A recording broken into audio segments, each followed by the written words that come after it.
జగిత్యాల జిల్లాలో మంత్రి అడ్లూరి లక్ష్మణ్ కుమార్ పర్యటించారు. జిల్లాలో నూతనంగా మంజూరు రేషన్ కార్డులను లబ్ధిదారులకు పంపిణీ చేశారు. ఇక రాష్ట్ర వ్యాప్తంగా ఆగస్టు 10 వరకు నూతన కార్డులుగా ఇస్తున్నట్లు మంత్రి లక్ష్మణ్ తెలిపారు.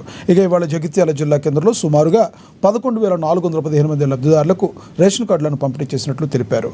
మనిషికి 6 కిలోల చొప్పున సన్నబియ్యం పంపిణీ చేస్తున్నట్లుగా కొత్తగా రేషన్ కార్డు పొందిన వారికి రాష్ట్ర ప్రభుత్వం మహాలక్ష్మి, గృహజ్యోతి పథకాలకు దరఖాస్తు చేసుకునేందుకు తాజాగా అవకాశం కల్పించిందని తెలిపారు.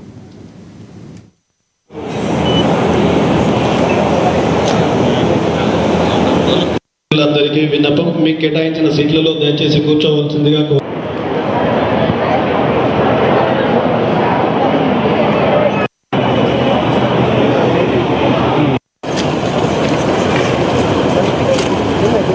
మండలానికి 2,498 మందికి 2,498 మంది కొత్త రేషన్ ఆన్లైన్లో పెట్టుకున్నటువంటి ప్రతి కుటుంబానికి సుమారు 2,498 కొత్త రేషన్ కార్డు ఇచ్చుకుంటూ అడిషన్గా అంటే రేషన్ కార్డులో నా కొడుకు పిల్ల అయినప్పుడు నా కొడుకు పిల్ల రేషన్ కార్డులో ఉండదు.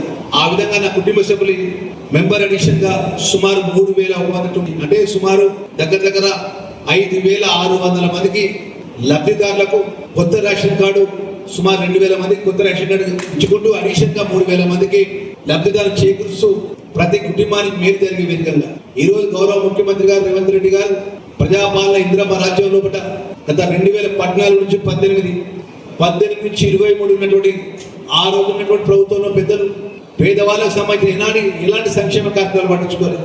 ఈ రోజు పేదవాళ్ళకు సంబంధించిన ఇందిరమ్మ ఇంటికల కానీ, పేదవాళ్ళకు సంబంధించిన సన్న బియ్యం ఇవ్వడం కానీ, పేదవాళ్ళకు సంబంధించినటువంటి ప్రతి కుటుంబాన్ని ఆదుకునే విధంగా ఈ రోజు మా సోదరి మన గ్రామాల్లో 200 యూనిట్లకు ఉచితంగా కరెంట్ ఇవ్వడం కానీ, అదేవిధంగా రైతు కుటుంబాలకు రైతు భరోసా ఇవ్వడం కానీ, అన్నదాతలకు రుణమాఫీ కానీ అనేక సంక్షేమ కార్యక్రమాలు ఎన్నడూ కూడా ఈ విధంగా